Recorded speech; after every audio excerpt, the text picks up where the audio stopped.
When you hear amazing album cover, what album do you think of? Uh-huh. Ooh, now that's a good pick. Previously, I made a video about album cover atrocities. Album covers that are ugly, disgusting, or just plain unpleasant to look at. Today, I thought I'd take a look at the other side of that coin and talk about some albums that I think have really good covers. Covers that stand out for one reason or another. So without further ado, let's not waste any more time and get right into it. Starting things off, I have an absolute banger if I do say so myself. I've got Elliott Smith's self-titled album. I've always found this cover quite captivating. There's something so visceral and brutal about the cover with the bodies falling off the building, but I love how it's accented with this really distinct blue that serves to enhance the unnerving nature of the cover. It's pretty interesting because looking at this cover, I feel a sense of unease, but I simultaneously can't look away from it. It has this distinct charm to it despite being rather dark. It creates this unique feeling in me when I look at it, and it makes for a really memorable cover. Truth be told, Elliott Smith has no shortage of great album covers. I'm a big fan of Either Or's and New Moon's covers, but his self-titled sticks out the most to me. It's simple, yet so effective. It says a lot while showing so little, and its oddly grim nature is rather enthralling. A strong start here for sure, and it's only going to get better as we go along. Next up, I wanted to talk about both Heaven or Las Vegas and 4 Calendar Cafe by the Cocteau Twins. I'm picking both because I briefly mentioned Heaven or Las Vegas in the previous video. Both of these covers are cool for similar reasons to me, and they're from the same band, so I figured I'd just lump them together here. These covers are both enamoring because they're so unique, yet somehow oddly fitting. Heaven or Las Vegas especially manages to look super ethereal with its pretty color combination, which is fitting for the dreamlike, distinct, and ethereal soundscapes created throughout the record. I love the abundance of this dark purple in 4 Calendar Cafe. It feels a little more subdued and eerie, so to speak, than its predecessor, but it still brings a strange, otherworldly vibe, much like Heaven or Las Vegas. Really effective use of color and distinctive imagery from both covers here, and I enjoy both quite a bit. Up next, I have an absolute classic in Dirt by Alice in Chains. I love how Alice in Chains managed to make an album called Dirt have such a badass, iconic cover. Like when someone says dirt, most people would probably think of literal dirt, but when I hear Dirt, I think of this album. I know I'm glazing hella hard, but that goes to show just how memorable this cover is. The use of the orange and red is fantastic here. The buried body is both eerily haunting yet so raw at the same time. Like the aura this cover has is inspirational, truly. Alice in Chains is no stranger to banger covers. I could have written a paragraph talking about any of these covers right here. They're all absolutely iconic for their own different reasons, but I think the prowess of Dirt and its cover is unmatched, truthfully. It perfectly matches the suffocating, ominous aesthetic of the music. I don't have much else to say about it. It's a sick as hell cover that's highly memorable and striking, to say the least. I love it to death. Moving along, I wanted to mention Koi no Yokan by Deftones. Now, White Pony's cover is, of course, really good. It's simple, yet so iconic for the band. I mean, it pretty much symbolizes Deftones themselves. That's how much aura White Pony has. I could continue to gush about White Pony's cover, but I wanted to mix it up a bit and talk about another awesome Deftones cover. Koi no Yokan's cover perfectly embodies the contents of the album. When you glance at it, it's hard to tell exactly what it is you're looking at, but with the imagery and the subtle yet impactful colors, you can just feel that it still perfectly represents the romantic and ethereal nature of Koi no Yokan. The flow of the songs in this album, the title, everything about this album feels like it's all working together to make something incredibly cohesive and special, and this cover signifies that effectively. Especially when you listen to tracks like Entombed. But when I hear just about any track from this album, I can envision this cover. It just works. In an interview with longtime Deftones designer Frank Maddox, he states that with their covers, he often tries to capture a mix of beauty and aggression, and in a strange way, Koi no Yokan's cover successfully represents the blend between deep affection and heavy aggression this album presents. It's a great little cherry on top. It's pleasant to look at, and I love the otherworldly, romantic vibe I get when I see it. What more can I ask for? Great stuff here. Up next, I've got King for a Day, Fool for a Lifetime by Faith No More. I've always found this cover to be cool. I dig the art style of it, especially with the back cover. I like the vibe it gives off with this silly little fella at the train station.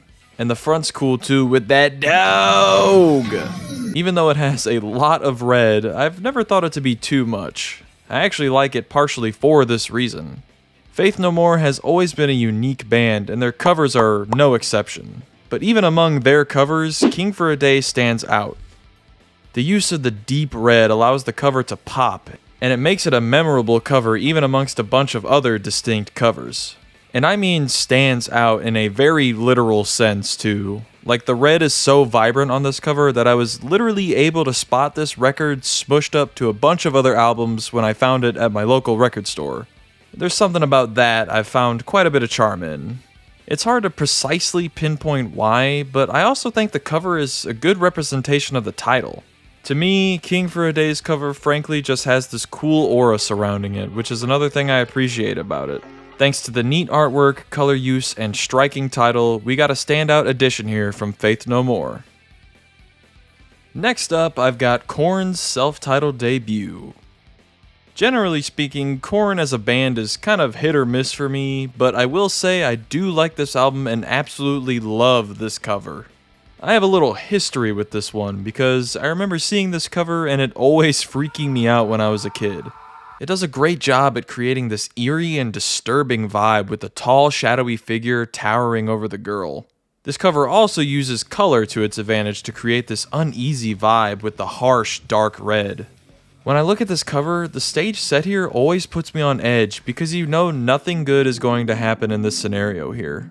You can't really tell what exactly this fellow is holding or why he's standing in front of this girl. And from the looks of it, she's not exactly sure either. But you can tell it's an unnerving scenario, which makes it that much more distressing to look at.